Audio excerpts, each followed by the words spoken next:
el segundo libro de Reyes, en el capítulo 17. Una vez más, darle gracias al Señor por la vida, por la protección, por la bendición y por el privilegio que me regala hoy de poder dirigirme a esta preciosa congregación que ama la palabra de Dios. ¿Cuántos amamos aquí la palabra del Señor? Aleluya. Vamos a entrar en la continuidad o la continuación de una serie tocante a la familia que hemos empezado a ministrar ya la ocasión anterior, y el tema de esta serie es un tema que nos lleva el mismo título como tal, nos trae un enorme desafío y a la vez nos invita, nos incita como iglesia del Señor a estar muy atentos a esto. Estamos hablando de el multiataque de las tinieblas contra la familia. ¿Cómo es? El multiataque de las tinieblas contra la familia. Gracias, mi hermano. Así que vamos a leer en el nombre poderoso de Jesucristo, a partir del versículo número 7, porque hoy vamos a entrar en el contexto de ese segundo multiataque de las tinieblas contra la familia. Y cuando lleguen allí, quiero que por favor digan conmigo amén. Dice en el versículo 7 del capítulo 17 del segundo libro de Reyes, las razones de la caída y el exilio de Israel. En este caso, ante el imperio asirio. El imperio asirio. Miren lo que dice el versículo 7. Porque los hijos de Israel pecaron contra Jehová su Dios. ¿Contra quién pecaron? Contra el Señor, que los sacó de tierra de Egipto, oiga esto, debajo de la mano de Faraón, rey de Egipto, y temieron a dioses ajenos, y anduvieron en los estatutos de las naciones que Jehová había lanzado de delante de los hijos de Israel, y en los estatutos que hicieron los reyes de Israel. Y los hijos de Israel, esto es fuerte, mire, hicieron secretamente cosas no rectas contra Jehová su Dios, edificándose lugares altos en todas sus ciudades, desde las torres de las atalayas hasta las ciudades fortificadas. Los lugares altos eran lugares de idolatría y de promiscuidad sexual. Entonces, solo con eso ya usted se imaginará. Y cuando hablo de idolatría en el Antiguo Testamento, no solo era que se inclinaban ante ídolos, sino que también sacrificaban a bebitos a estos demonios. Así que era algo bastante fuerte lo que aquí está descrito. Luego dice, edificándose lugares altos en todas sus ciudades, desde las torres de las atalayas hasta las ciudades fortificadas. Y levantaron estatuas e imágenes de acera en todo collado alto y debajo de todo árbol frondoso, y quemaron allí incienso en todos los lugares altos, a la manera de las naciones que Jehová había traspuesto de delante de ellos, e hicieron cosas muy malas. Díganlo eso bien fuerte. Cosas que muy malas para provocar a ira a Jehová. Y servían a los ídolos de los cuales Jehová les había dicho, vosotros no habéis de hacer esto. Jehová amonestó entonces a Israel y a Judá por medio de todos los profetas y de todos los videntes. Es decir, no vino el juicio sin advertencia previa. Dice, volveos, decían los profetas y videntes, de vuestros malos caminos y guardad mis mandamientos y mis ordenanzas conforme a todas las leyes que yo prescribí a vuestros padres y que os he enviado por medio de mis siervos los profetas. Lean conmigo los siguientes dos versículos, 1, 2 y 3. Mas ellos no obedecieron, antes endurecieron su cerviz como la cerviz de sus padres, los cuales no creyeron en Jehová su Dios, y desecharon todos sus estatutos y el pacto que él había hecho con sus padres y los testimonios que él había prescrito a ellos, y siguieron la vanidad y se hicieron vanos, y alrededor de ellos, de los cuales Jehová les había mandado que no hiciesen a la manera de ellas. Si usted sigue leyendo, por tiempo no lo vamos a leer, pero si sigue leyendo se dará cuenta que ellos hacían sacrificios de niños, que ellos habían abandonado al Señor y sus mandamientos, que ellos habían hecho todo tipo de cosa que era abominable delante del Señor. Y esto trajo ruina para la familia de Israel. Así que mis amados, antes de tomar asiento, quiero que todos digan esto conmigo. Dios tiene propósitos de liberación para nuestra familia. Dígalo otra vez. Dios tiene propósito de liberación para nuestra familia. ¿Cuántos ponen su Biblia a un lado y le dan un fuerte aplauso al Rey de la Gloria, como Él se lo merece en esta preciosa hora?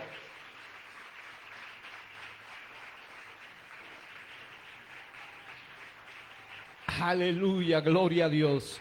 Tomen asiento, mis amados hermanos, y quiero, con la ayuda del Todopoderoso Dios en este día, dirigirme hacia ustedes bajo el tema el multiataque de las tinieblas contra la familia. Esta es la segunda parte de una serie de 7 mensajes. Ya hablamos sobre el sistema egipcio. El siguiente es sistema asirio. Diga, sistema asirio. El sistema asirio, mezclas y desterramiento. Sistema asirio es un sistema de mezclas y de desterramiento. Estas son las palabras claves. En el anterior, el sistema egipcio, déjenlo allí, no lo van a poner otra vez, simplemente lo menciono, el sistema egipcio, esclavitud y opresión. El siguiente, el sistema asirio, es un sistema de mezclas y desterramiento. Ya voy a profundizar en a qué me refiero con este asunto de sistema de mezclas y desterramiento. Vamos a ir en el nombre del Señor a leer unas porciones para que usted se haga una idea, sobre todo, segundo libro de Reyes, en el capítulo 15, por ejemplo.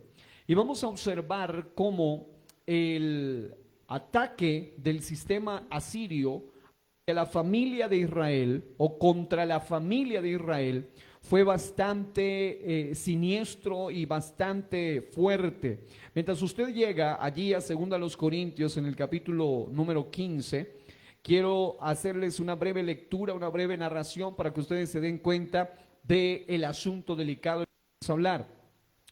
Cuando se habla del cautiverio de Asiria, se habla de ese periodo de tiempo en que los israelitas fueron reubicados por la fuerza en el imperio asirio. Es decir, los desterraron, pero esto no fue de la noche a la mañana, y eso es lo que vamos a enfatizar.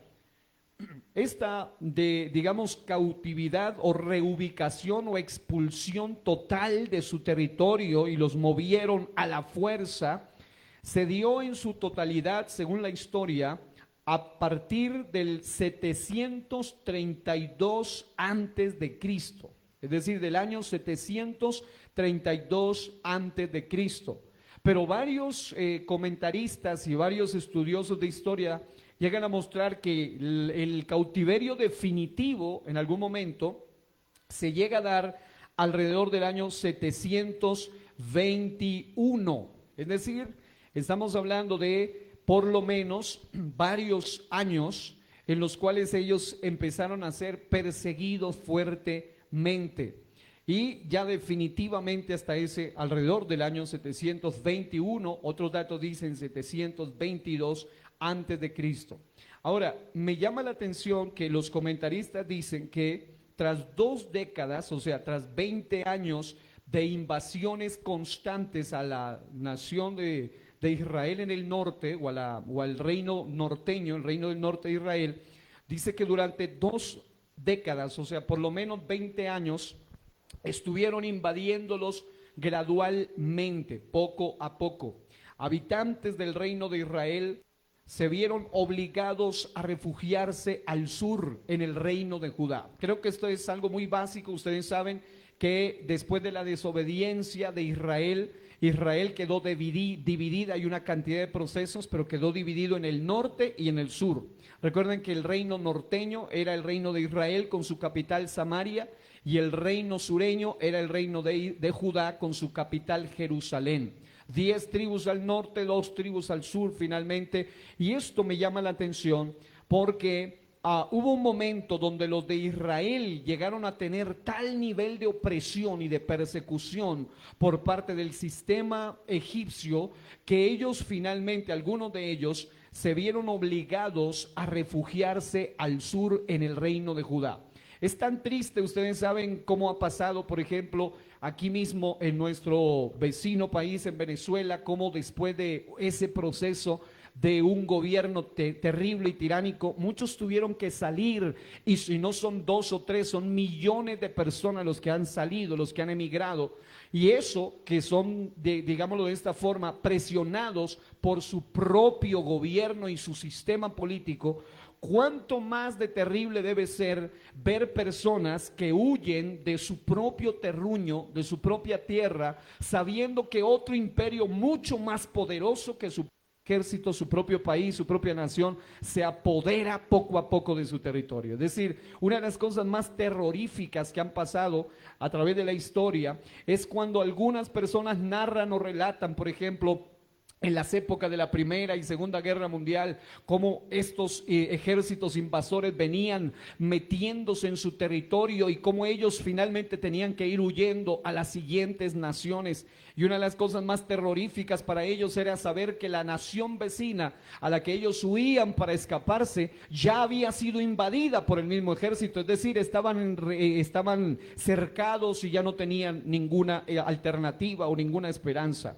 Algo similar ocurrió aquí en este contexto. Quiero hacer esto a razón de contexto porque sé que muchas veces oímos hablar sobre el sistema egipcio, pero muy poco sobre el sistema asirio, y por eso quiero por lo menos dejarle una noción básica y luego extraer los principios espirituales, porque ¿cuántos saben que la palabra de Dios y aún el Antiguo Testamento, todo lo que está escrito, dice el apóstol en el Nuevo Testamento, fue escrito para nuestro beneficio, para que sirva de ejemplo para nosotros? En estos días alguien me decía, pero ¿para qué sirven esas prédicas que usted hace del Antiguo Testamento? Le digo, primero, porque la Biblia es la palabra de Dios y toda ella debe ser predicada. Y segundo, porque lo que está en el Antiguo Testamento, según la Biblia, es para ejemplo, y de allí es de donde podemos extraer tremendas enseñanzas para nuestra vida, porque la palabra de Dios es viva y es eficaz y es poderosa y no ha caducado, sigue vigente. ¿Cuántos creen en la palabra del Señor? Aleluya.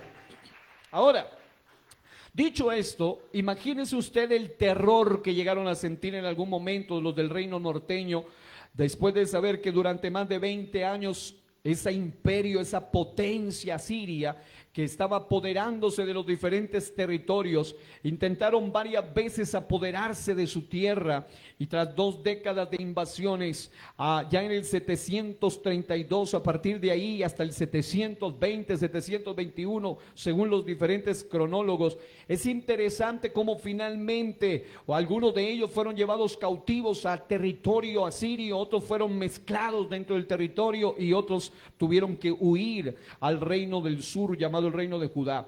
Mientras otros caían en manos enemigas, otros estaban huyendo. Finalmente el reino de Israel fue conquistado por Tiglat-Pileser y su hijo Salmanasar, de los que nos habla la Biblia, anexando a Israel al imperio y deportando una porción de sus habitantes. Es decir, cada vez que un imperio, por eso estamos hablando de eso, del multiataque de las tinieblas contra la familia.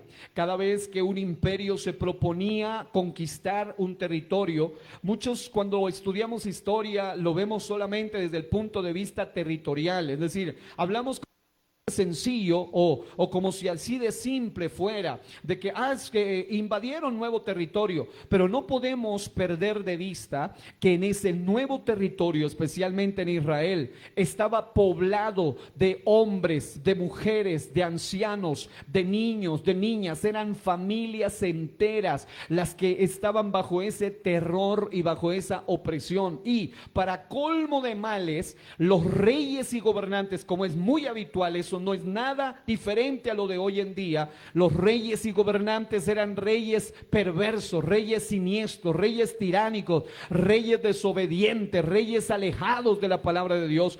Y recuerden algo, por eso es tan serio el asunto, cuando una nación, cuando un pueblo, y más si ha sido destinado para propósitos de Dios, cuando la gente se desvía de Dios, cuando los gobernantes se desvían de Dios, entonces lo mínimo que viene es la ruina para esa nación. Por eso es que nosotros como iglesia del Señor somos llamados a ir a la presencia del Señor y ser de aquellos que quieren llevar el reino de Dios a las familias, el reino de Dios a las casas, porque mientras el reino de las tinieblas trae ruina, el reino de la luz trae vida y trae bendición. Aleluya. ¿Cuántos han sido impactados por el reino de Dios en sus vidas?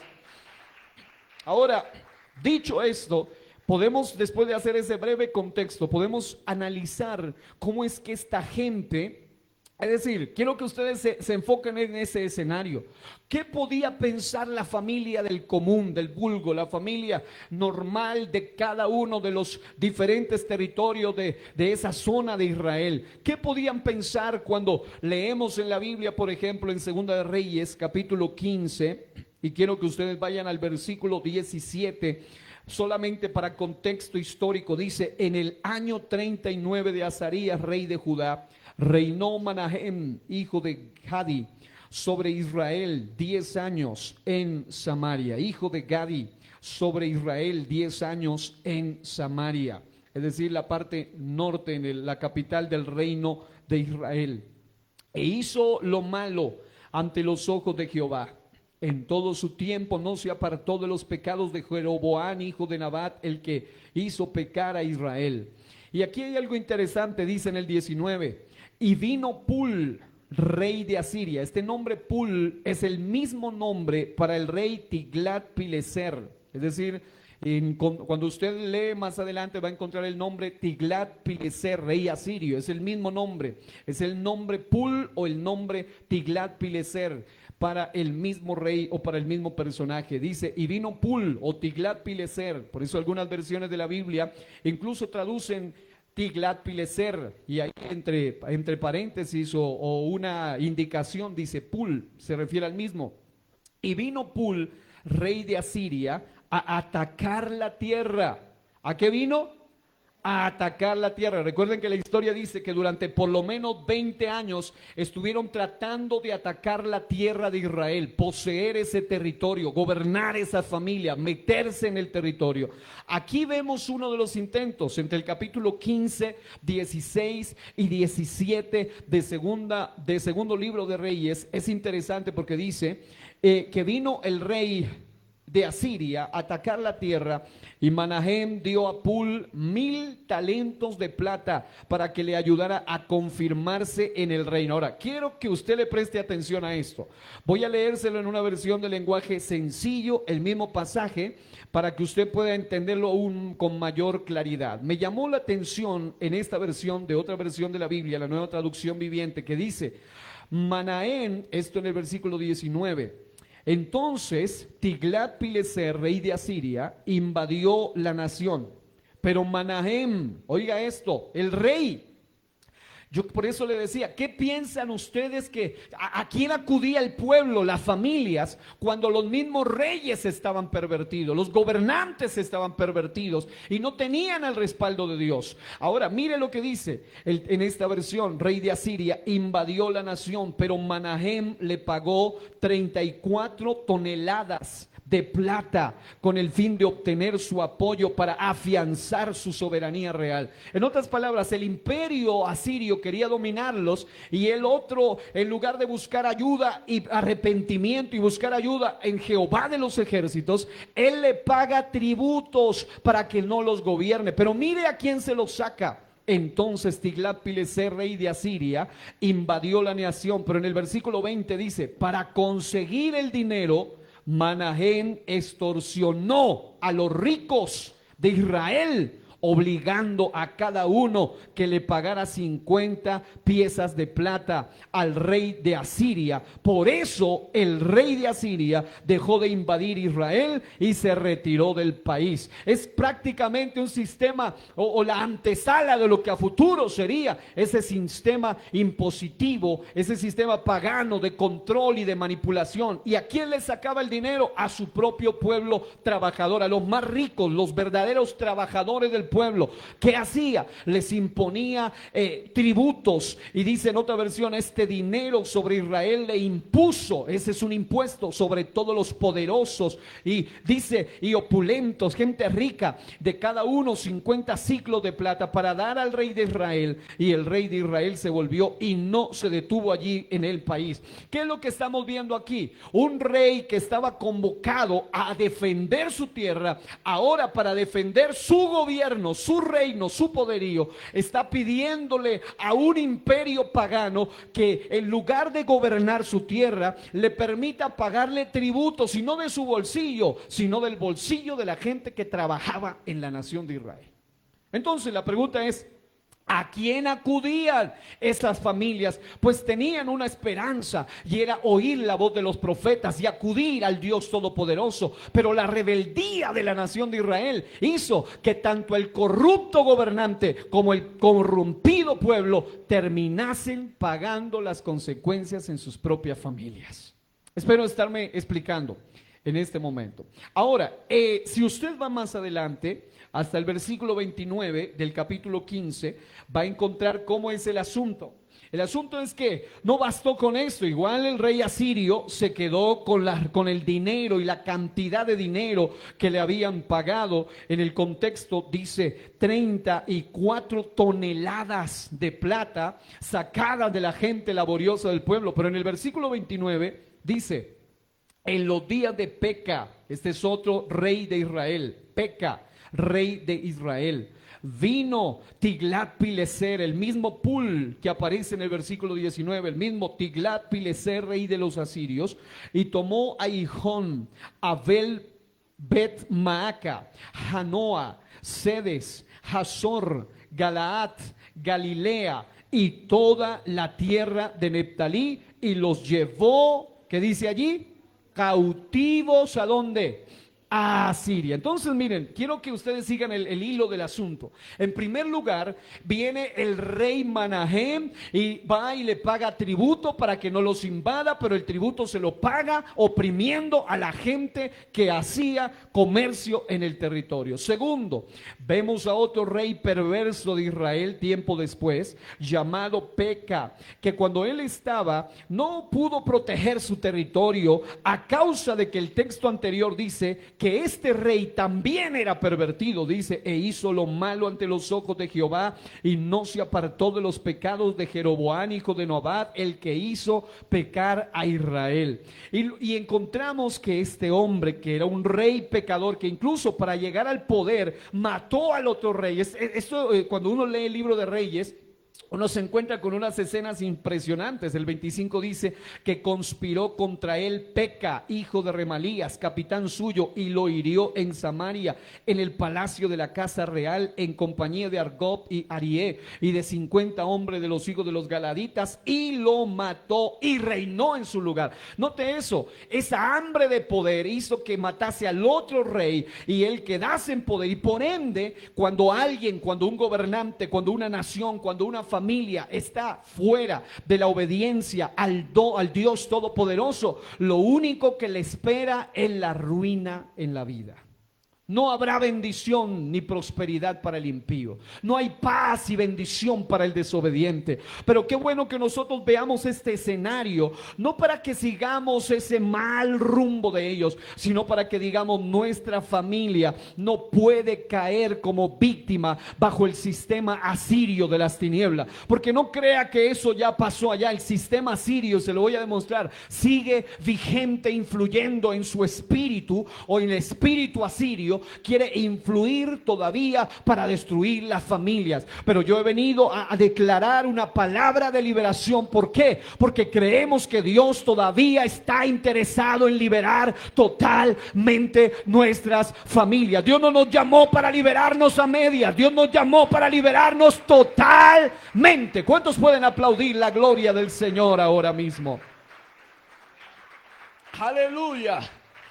Ahora, solo para que se haga un poquito más de idea, recuerden que el pueblo de Israel quería huir al sur, al reino de Judá, y resulta que en el capítulo 16 nos encontramos que en el versículo 1 dice que en el reino de Judá, es decir, aún en el reino del sur, como dicen por allí, si por allá estaba lloviendo, por allá no había escampado. También los reyes del reino del sur eran perversos, muchos de ellos, no todos, pero muchos de ellos. Dice, en el año 17 de Peca, hijo de Remalías, comenzó a reinar Acaz, hijo de Jotán, rey de Judá. Dice, no hizo lo recto. Más adelante dice, anduvo en los mismos caminos de los del rey de Israel. Hizo pasar por fuego a su hijo, es decir, sacrifica a su hijo a los demonios, según las prácticas abominables de las naciones que Jehová echó delante de los hijos de Israel. Sacrificó y quemó incienso en lugares altos, sobre collados y debajo de todo árbol frondoso. Pero noten esto, el versículo 7. Yo sé que la mayoría lo están leyendo en versión Reina Valera. Yo lo voy a leer en otra versión que me impactó muchísimo, porque en esta otra versión dice algo muy interesante. Se nota o se vislumbra algo interesante. Dice en el versículo 7, el rey Acaz envió mensajeros a Tiglat-Pileser, al mismo rey Pul que aparece en el versículo 19 del capítulo 15. Dice, envió mensajeros a Tiglat-Pileser, rey de Asiria, con este mensaje: yo soy tu siervo y tu vasallo. Sube a rescatarme de los ejércitos de Aram e Israel que me atacan. Oiga eso. ¿A quién estaba buscándole ayuda el rey del reino del sur llamado Acaz, del reino de Judá? También le estaba suplicando por ayuda al rey perverso de Asiria. Noten algo en común. El primero, el rey Manahem, le pagó impuestos exprimiendo al propio pueblo trabajador, a los ricos de la zona, para pagarle para que no lo invadan. El segundo, que era un pecador, no pudo hacer nada y allí se apoderaron de gran parte del territorio, incluida Galilea, y llevó cautivos a muchos otros asirios. Y el tercero, aún el del rey del sur, también había sucumbido a esa influencia del imperio asirio. El texto sagrado dice: soy tu siervo, soy tu esclavo, soy tu vasallo, defiéndeme del mano del rey de Asiria. Y estaba pidiéndole ayuda. El texto en el versículo 10 dice que el rey Acaz fue a encontrarse con Tiglat-Pileser, rey de Asiria, en Damasco, y cuando vio el rey Acaz, oiga esto, el altar que estaba en Damasco, envió el sacerdote Urías el diseño y la descripción del altar conforme a toda su hechura. Aquí hay algo práctico detrás de todo esto. Cuando el rey de Judá, el rey Acaz, va y se encuentra con el rey asirio llamado Tiglat-Pileser el perverso, se encuentra en el territorio, observa que este rey perverso idólatra tenía un altar muy hermoso, pero dedicado a los demonios, dedicado a los ídolos, y dice: oh, este altar está muy bonito y se ve hasta mejor que las cosas que tenemos allá en Jerusalén. Más bien voy a copiar este modelo, y lo mandó e hizo que le hagan una réplica de ese altar pagano para supuestamente dedicárselo a Dios allá en el otro territorio. ¿Qué es lo que estamos viendo acá nosotros? Que el sistema asirio se les fue metiendo poco a poco. Se les metió. Mire que en el capítulo 15 no dice que conquistó a todo Israel, no, dice que fue conquistando poco a poco ciertos territorios. Le seguían pagando tributo, los oprimían al pueblo, pero además de eso encontramos que no solo otro rey, también el de Judá, y los del norte y los del sur hacían lo mismo, se le doblegaban. Claro, es cierto que el rey imperio asirio era poderoso, pero ellos habían olvidado que tenían a uno que es mucho más poderoso. Y amados, cuando las familias se olvidan quién es el verdadero poderoso, en medio de las adversidades terminan suplicándole a otros hombres en lugar de doblegarse delante de aquel que sí tiene todo el poder para traer una verdadera liberación a la familia. No sigamos el ejemplo de esos reyes, más bien dobleguémonos delante de aquel que sí tiene poder para derribar aún a los poderosos que quieren destruir tu familia. Alguien diga: mi familia protegida por la gracia de Dios. Pero la gracia no puede ser abusada. Hay gente que piensa que puede burlarse de la gracia de Dios. La gracia de Dios no puede ser abusada, porque también hay justicia de Dios. Y el texto sagrado dice que ahí hubo corrupción. Se lo resumo en el capítulo 16 como una mezcolanza. En el capítulo 17 la cuestión se pone peor todavía. Dice: en el año 12º de Acaz, rey de Judá, comenzó a reinar Oseas, hijo de Ela, en Samaria sobre Israel, es decir, en el reino del norte. Y reinó 9 años, e hizo lo malo ante los ojos de Jehová, aunque no como los reyes de Israel que habían sido antes de él. Aquí está otro rey, diga: el rey Oseas.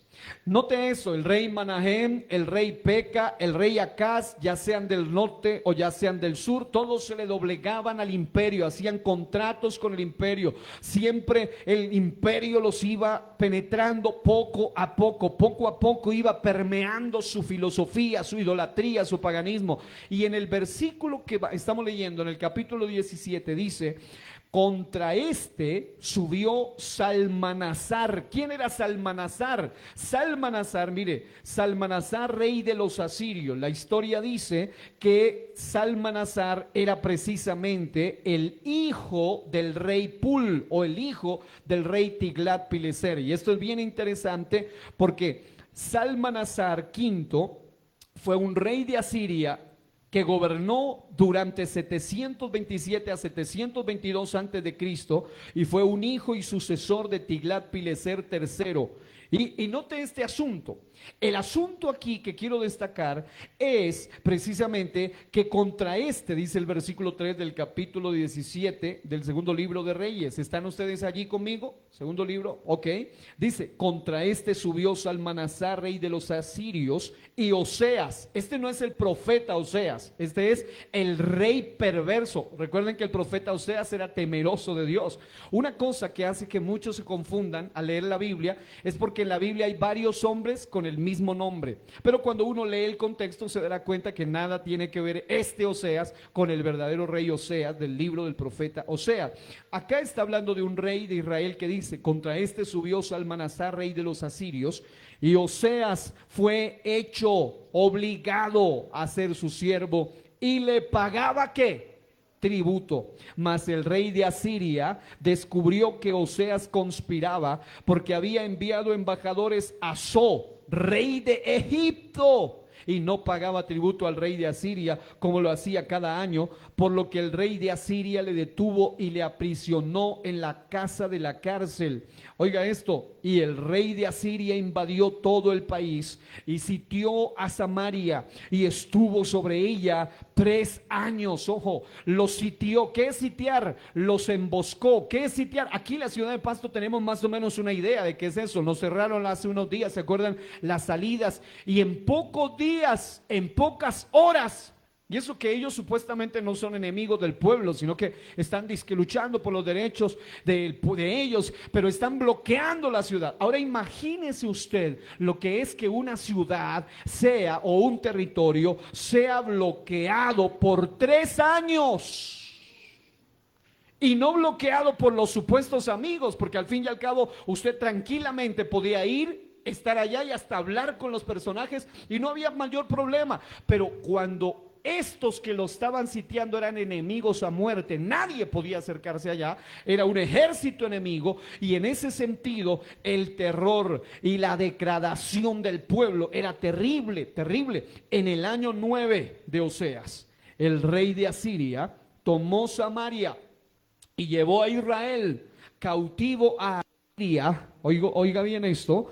Dice, y llevó a Israel cautivo a Asiria y los puso en Jalaj, en Jabor, junto al río Gozán y en las ciudades de los medos. ¿Qué estoy haciendo con este resumen acá? Estoy notando que en el capítulo 15 el primer rey le dice, por favor, te pago tributo, le exprime a su pueblo, le paga tributo, pero no me invadas, déjame seguir siendo rey. Luego otro rey perverso que llega al poder de una manera maliciosa, como era el rey Peca, llega allí al poder, no tiene ningún poder, ninguna autoridad, y el imperio Tiglat-Pileser viene y le arrebata mucho de su territorio. Y ahora en el capítulo 16 encontramos que aún los del Judá, los del reino del sur, también hacían componendas y andaban suplicándole ayuda a imperios paganos. Y en el capítulo 17 encontramos que el rey Oseas, otro rey que no hizo lo recto delante de Dios, pedía ayuda a otro imperio pagano como era el egipcio, para que lo defienda de otro imperio pagano como era el asirio. Imagínese usted, es como estarle pidiéndole ayuda a los demonios para que los protejan del diablo. Amado hermano, no hay forma, no hay manera. Nosotros sabemos que la única manera de que nuestra familia no sea infestada por ninguna influencia de las tinieblas es cuando acudimos al que todo lo puede, al que tiene todo poder. Es como la gente que dice, pastor, me están haciendo riegos, brujería, hechicería, me están haciendo cosas raras, y van y consultan al medium, al hechicero, al lama fontanero, al brujo, al espiritista. Amado hermano, Satanás no puede echar fuera a Satanás, no hay forma de que eso ocurra. Hay un poder superior para eso, y es el poder del Espíritu Santo de Dios, y el nombre de Jesús y la sangre de Jesucristo, que puede liberar tu familia. Así que la lección que aprendemos de esto es que debemos saber a quién acudir. ¿Por qué Oseas fracasó? Porque quiso jugarle doble a un perverso como era Asirios. Y dice que aparte, mire, aquí se le sumó, se le apoderaron ya no de una parte, se le apoderaron de todos, los llevaron cautivos, también le sacaban tributo y aparte no logró nada. Amados, queridos hermanos y hermanas, el aprendizaje de todo esto es que cuando nosotros no conocemos las artimañas del enemigo, entonces fácilmente nuestra familia va a caer bajo esa influencia. En estos últimos minutos, entonces voy a decirle algo práctico detrás de todo esto. Quise hacer un poco de contexto porque sé que muchas veces o pocas veces casi no se habla realmente sobre el imperio asirio y la incidencia que tuvo sobre las familias del pueblo de Israel. Pero la Biblia dice, la palabra del Señor en 2 Corintios 2, 9 al 12, que es el texto base o los textos bases de esta serie, dice la palabra, por vosotros lo he hecho en presencia de Cristo. Dice, para que Satanás no gane ventaja alguna sobre nosotros, pues no ignoramos sus maquinaciones. Ahora, dicho esto, quiero mencionarles algo que me llama la atención. El sistema asirio es un sistema de mezclas, es un sistema de desterramiento. En Segunda de Reyes, capítulo 15, encontramos cómo hubo un destierro, les quitaron mucho de su terreno. Luego encontramos en los capítulos 15, capítulo 16, cómo finalmente se invaden por completo el territorio. Ahora, ¿cuál era el propósito del imperio asirio o del sistema asirio para contra las familias de Israel? Porque noten, el problema o el programa de Asiria no era solamente contra la familia del rey, porque eso le daba igual, sea el rey Manahén, sea el rey Peca, sea el rey Oseas o sea el rey del sur llamado acá, no importa quién sea, no importa si era rey de Israel, si era rey del norte, del sur, no le importaba realmente eso. Al sistema le interesaba gobernar a todas las familias. No era solamente, yo voy por las cabezas principales, por los ricos. No, no, no. El sistema de las tinieblas siempre ha tenido el mismo propósito: destruir a todas las familias, sean de alto linaje o sean gente humilde y sencilla, no importa. El enemigo siempre ha querido matar, siempre ha querido destruir, siempre ha querido hurtar todas las familias. A él le da igual si tú tienes un apellido de abolengo, o si tú eres una persona sencilla, o si eres un doctor o un letrado, o eres un analfabeta. A él le da lo mismo. Al único que le importa es destruir tu casa, destruir tu generación, destruir tu familia. Pero hay uno que tampoco le importa cuál sea tu abolengo, cuál sea tu familia, cuál sea tu estatus social, tu clase. Hay uno que le importa salvar a tu familia y ama a tu familia por encima de eso. Mientras que el uno no le importa quién seas tú para destruirte, a Dios no le importa quién seas tú para salvarte. Él tiene planes de vida eterna para tu familia. ¿Habrá alguno aquí que ha sido alcanzado por la gracia del Dios Todopoderoso? ¿Cuántos pueden darle fuerte ese aplauso al Rey de la Gloria? Aleluya. Y note este asunto. Uno de los principales propósitos del sistema asirio era desterrar. ¿Qué es desterrar? Sacar de la tierra y apoderarse del terreno. Y finalmente sacar a esa gente del terreno y llevarlos cautivos vía exilio. Uno de los ataques hoy, y aquí es donde viene lo práctico de este mensaje, uno de los ataques hoy contra la familia cristiana es apoderarse, o consiste en apoderarse de nuestro territorio.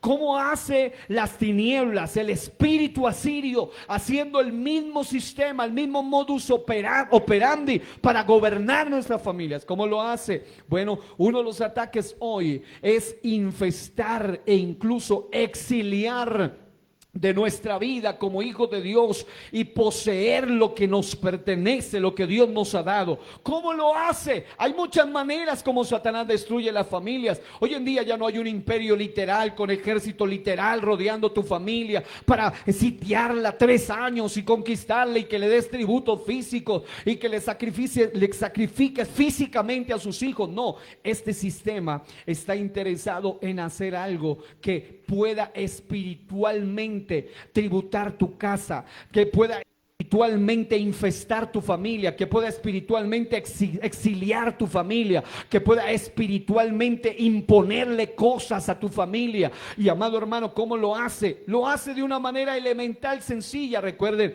que el imperio asirio no lo hizo de la noche a la mañana. Más de 20 décadas, más de 2 décadas, más de 20 años intentando por todos lados infestarlos poco a poco. Una de las maneras como lo hace hoy en día es robando o infestando nuestro tiempo en familia. Una familia cuyo tiempo en familia ha sido infestado por una entidad externa es una familia que se va a debilitar en algún momento.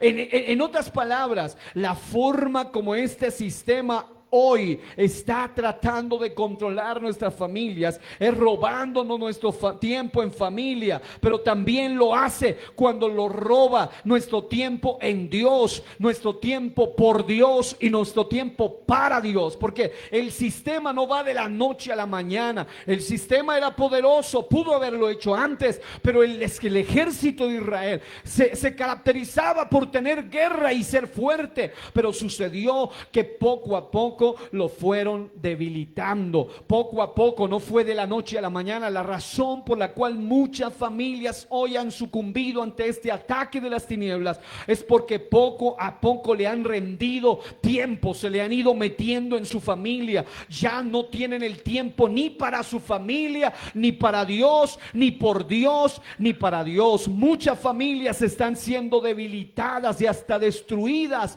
moralmente, emocionalmente y seria espiritualmente, porque su tiempo está siendo absorbido por un sistema asirio que les está robando su terreno, el tiempo. Recuerda que Dios es dueño de todo en tu vida y Él es dueño también de tu tiempo. Y cuando el diablo se mete con mi tiempo, me está queriendo robar lo que es de Dios y por Dios y para Dios. Y entonces hay familias que he preguntado y me digo, ¿qué ha pasado con su familia? Y me dicen, es que ya no tenemos tiempo para el diálogo. ¿Y por qué no tienen tiempo para el diálogo? Porque algunos, el sistema asirio se les ha ido metiendo poco a poco. Y los reyes de la casa, los que deben estar parados para defender la casa, también se le doblegan a ese sistema egipcio. Le pagan impuestos, le llora, le dice, soy tu siervo, soy tu vasallo. Amado hermano, usted debe saber que todo en usted es de Dios, es por Dios y es para Dios. Cuando usted tiene celo hasta por su tiempo en familia, en Dios y en la casa, usted no va a permitir que el diablo le arrebate nada de lo que es prioritario en su vida. Hay mucha gente que ha sido cautivada y el terreno asirio no se les metió de la noche a la mañana, poco a poco. Hoy en día existen muchos cautivos de Netflix, series, y generalmente Netflix tiene algo en común, algo particular, y es que utiliza las series interminables. Es decir, personas que están atadas horas. He oído de personas que llevan literalmente varios días de seguido, tarde, noche y mañana, pegados a sus televisores, cambiando y mirando series y más series y más series y más series. Personas que dicen, no, lo mío no es la televisión ni nada de eso, pero han caído en los famosos videojuegos interminables. Hoy en día ya no es el videojuego de antes, donde tenía 1, 2, 3, 4 niveles y se terminaba. No, hoy en día son niveles interminables, y los adolescentes, los niños, los jóvenes de hoy están siendo invadidos poco a poco en su propio territorio, porque llevan horas y horas y horas y horas gobernados por todo este tipo de influencia siria. Gente que está siendo influida por cosas que no les edifican, mal usan sus redes sociales, sus medios, aún su trabajo los está incidiendo de tal manera que ya no tienen tiempo para hacer lo que antes hacían para la gloria de Dios. Amado hermano, Dios no te dio a ti vida para que vivas atado a un trabajo. Dios te dio vida para que tu trabajo te bendiga, pero que primero sea Dios en tu vida, para que tú puedas tener libertad y no cautividad, estando en tu propia casa. Oh, además de eso, ocio, pereza. Mucha gente ha sido infestada por eso, y es lo que está llevando a los jóvenes de hoy a una cantidad de enfermedades físicas y aún psicológicas, como el estrés y la depresión, y una cantidad de cosas que los están atando. Muchas familias están siendo separadas bajo este sistema. Les están quitando su tiempo en familia, su tiempo de conexión, su tiempo de unidad. ¿Y qué decir del altar familiar? Hay gente que ni siquiera sabe qué es altar familiar, porque ya no hay tiempo ni para un devocional personal, ni para un altar familiar. En muchos casos el terreno ha sido invadido por distracciones, por ocupaciones asirias, por asuntos paganos, mundanos, contrarios al propósito de Dios. Así le pasó al rey del sur, Judá, Acaz. Dijo, qué bonito altar, me gustaría ese altar, pero era un altar pagano, amado hermano. Aún para adorar a Dios no lo podemos adorar a nuestra manera, ni paganamente, sino a la manera de Dios. Dios ha establecido hasta cómo se le canta, cómo se le alaba, cómo se le adora. Pero este sistema egipcio te está ofreciendo cosas que te alejan de Dios. He conocido gente que se apartó para siempre. Digo, ¿qué pasó con usted? Dice, no, es que yo empecé a mirar ahí, y no, ya no hace falta ni congregarse, uno ahí nomás mira y ya, y mire, wow, lo que pasa. Y dicen que no hay que ser tan fanático a las cosas de Dios, que se puede ser feliz, y que Dios y te cambiaron, te mezclaron el mensaje. Dios no solo quiere que sea feliz, más que sea feliz, Dios quiere que sea salvo, porque hay gente que puede ser feliz en la tierra, pero infeliz para siempre, toda la eternidad, porque la felicidad de Dios va por encima de las cosas que ofrece el mundo y el sistema asirio.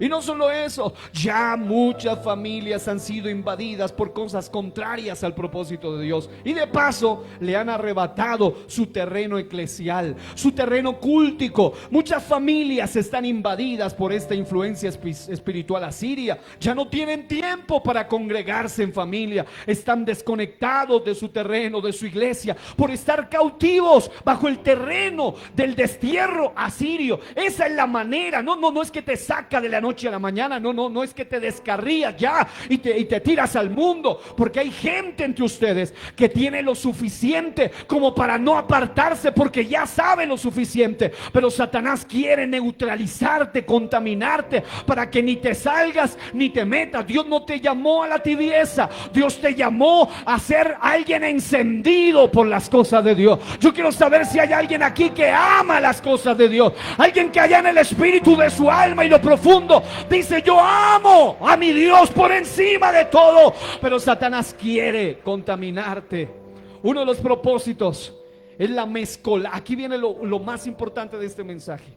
Uno de los propósitos más delicados o de las cosas que los asirios intentaban era mezclarse racialmente. Y por ende, al mezclarse racialmente con las otras culturas, ya la cultura y la identidad de ellos se debilitaba por completo. Es decir, a ellos no les interesaba, como por ejemplo los babilónicos de los que hablaremos después, matar a la mayoría. No, a ellos les interesaba que los hombres asirios, que por cierto según la tradición eran hombres bastante guapos, físicamente hermosos, entonces era los hombres asirios seduciendo a las mujeres de otras culturas, en especial a las israelitas, y también las mujeres asirias hermosas seduciendo a los hombres israelitas y luego mezclándose con ellos. Y recuerde que había normas claras. Dios decía: no se vayan a unir con ninguna otra nación, su linaje debe ser preservado. ¿Y por qué ese celo? Era porque debían cuidar la doctrina, la verdad de Dios, el principio, los valores eternos. Pero ¿qué sucedió? Que cuando se mezclaron, cuando los fueron invadiendo poco a poco, surgió una nueva raza mixta llamada la samaritana. La raza samaritana es una raza que asimismo se veía como supuestamente los verdaderos israelitas, pero resulta que ya no eran puros israelitas, se habían mezclado con los asirios. Los samaritanos se veían a sí mismos como guardianes de la Torá, o sea, los primeros 5 libros de la Biblia. Ellos se creían los verdaderos descendientes de Israel, de las tribus de Efraín, de Manasés. Tenían su propia y única copia del Pentateuco, de los 5 primeros libros de Moisés, y creían que solo ellos conservaban la religión mosaica original. Los samaritanos también tenían un sistema religioso único y establecieron su lugar de culto principal en el monte Gerizim. Ellos consideraban ilegítimos el templo de Jerusalén y el sacerdocio levítico.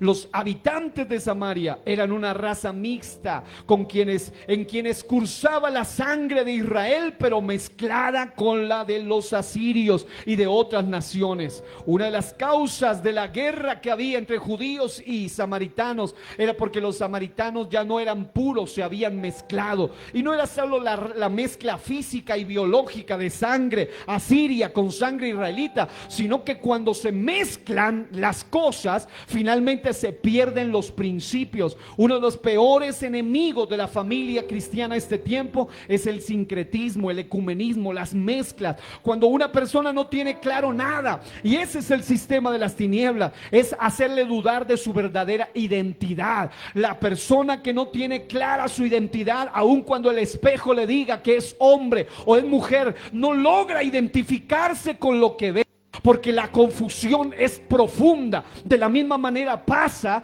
con las personas que han perdido su identidad cristiana, su identidad apostólica, su identidad del nombre de Jesús. ¿Qué pasa con ellos? Son personas que llegan a pensar, por ejemplo, hoy en día, y aquí quiero cerrar este mensaje, hoy en día uno de los ataques más diabólicos contra la familia de nuestro tiempo es el falso judío mesianismo. Recuerden que si hay algo que nosotros nosotros amamos con todo el corazón es el nombre del Señor Jesucristo, porque en ese nombre hay poder, sanidad, liberación, salvación.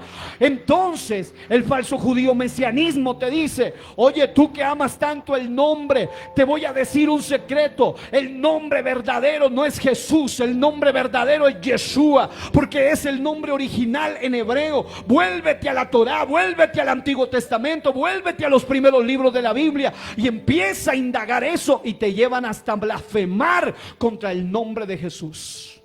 Yo escuché del labio de un pastor llamado Jairo, precisamente, que fue pentecostal, luego fue pentecostés, fue unicitario, y luego este hombre un día me lo encontré por allí y decía que el nombre Jesús es el nombre que se origina de un demonio griego llamado Zeus, y que en realidad cuando usted dice Jesús está invocando al demonio Zeus. Y también decía que el nombre Jesús significa disque cerdo y caballo, y él empezó a decir una cantidad de locuras, y ahora ya no predica en el nombre de Jesús. ¿Por qué? Porque lo mismo pasó con los samaritanos. Ellos dijeron: no acepto todos los libros y todos los demás profetas. No, yo solo acepto al profeta Moisés. Solo recibo lo que dice el Pentateuco. Solo recibo lo que dicen los primeros 5 libros de la Biblia. Amados, la gente que empieza a despreciar parte de las escrituras, finalmente va a terminar despreciando todas las escrituras. Amados hermanos, no hay nada más lindo que hoy tener el privilegio de tener la Biblia completa.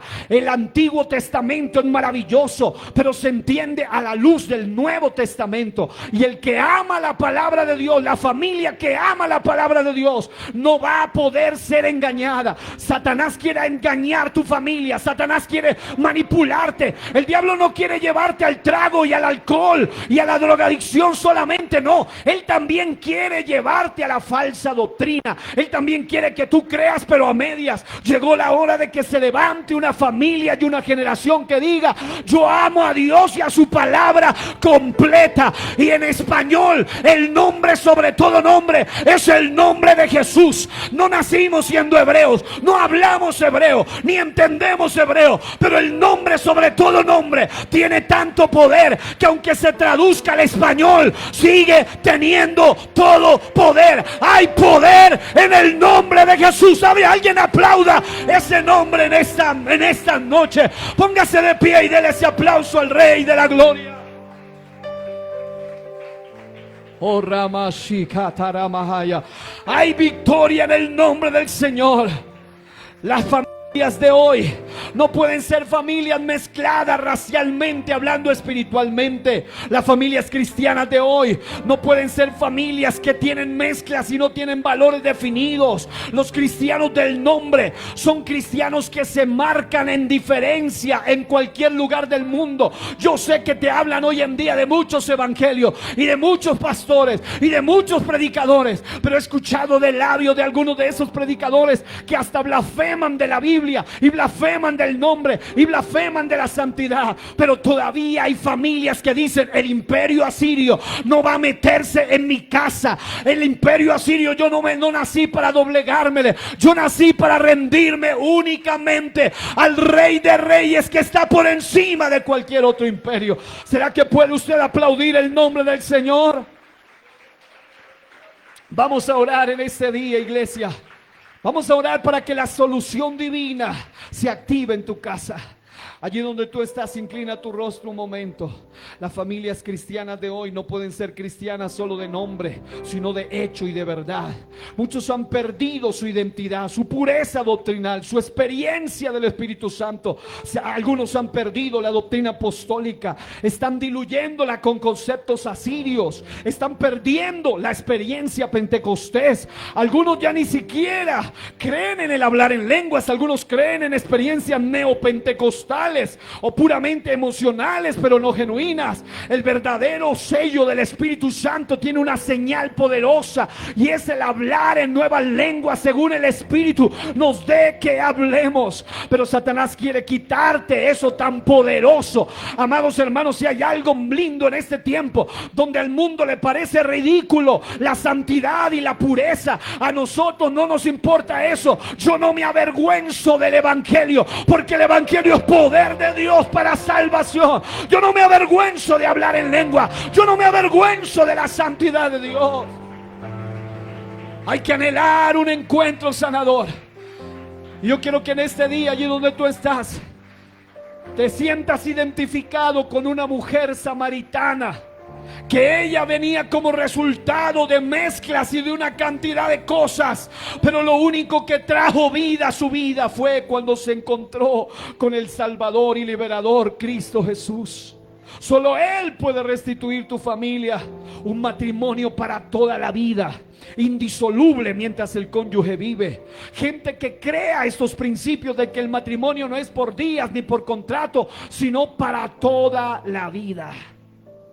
La mujer samaritana dice que tenía 5 maridos y que el que tenía ahora no era su marido, demostrando que en esa sociedad de influencia asiria en el pasado había problemas familiares. Hay que volver a las bases bíblicas para construir familias e iglesias fuertes. La mujer samaritana llevó el mensaje de su encuentro revelador con Cristo, y muchos más miembros de otras familias fueron alcanzados. Debemos recuperar nuestra identidad como verdaderas familias cristianas, y no remedos de familias cristianas, sino genuinas familias cristianas. Quiero decirte que sí hay esperanza para nuestras familias en este tiempo. Yo sé que el sistema sirio te quiere contaminar, te quiere permear. Pueden ser 20 años, puede ser que se llame el rey Pul, el rey Tiglat-Pileser, el rey Salmanasar o Salmanasar, como le llames, o algunos le llaman Salmanasar. No importa cómo se llame, el sistema siempre va a querer controlar y destruir tu familia.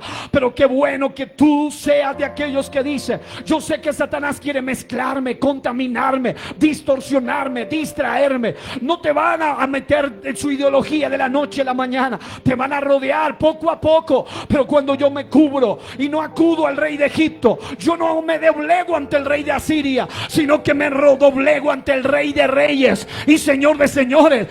De allí vendrá una fuente de liberación, de él vendrá una fuente de vida eterna. Querido líder, queridas predicadores, queridos hermanos de alabanza, queridos guerreros de oración, queridos intercesores, queridos diáconos, líderes de hombres y mujeres de la iglesia, llegó la hora que se levante una familia celosa por las cosas de Dios.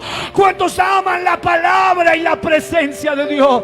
Ore conmigo por su familia esta noche. Señor y Dios, hemos predicado este mensaje clamándote, oh Dios, y sabiendo que una de las maneras de ir en contra de las tinieblas es cuando podemos descubrir de qué manera el sistema está atacando.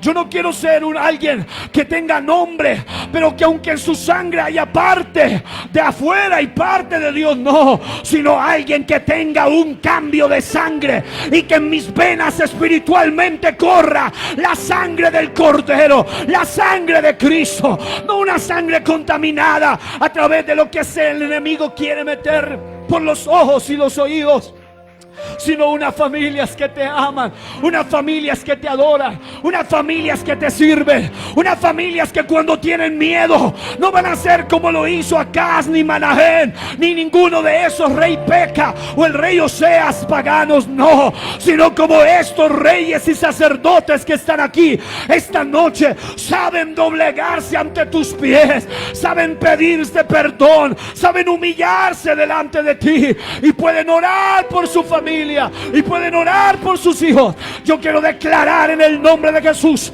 que tu familia, tu iglesia amada, no naciste para la ruina ni para la cautividad. No fuiste nacida para ser una iglesia mediocre. Naciste para ser una verdadera iglesia para la gloria de Dios. Alguien puede darle alabanzas, alguien puede darle gloria, alguien puede darle aplauso al Rey.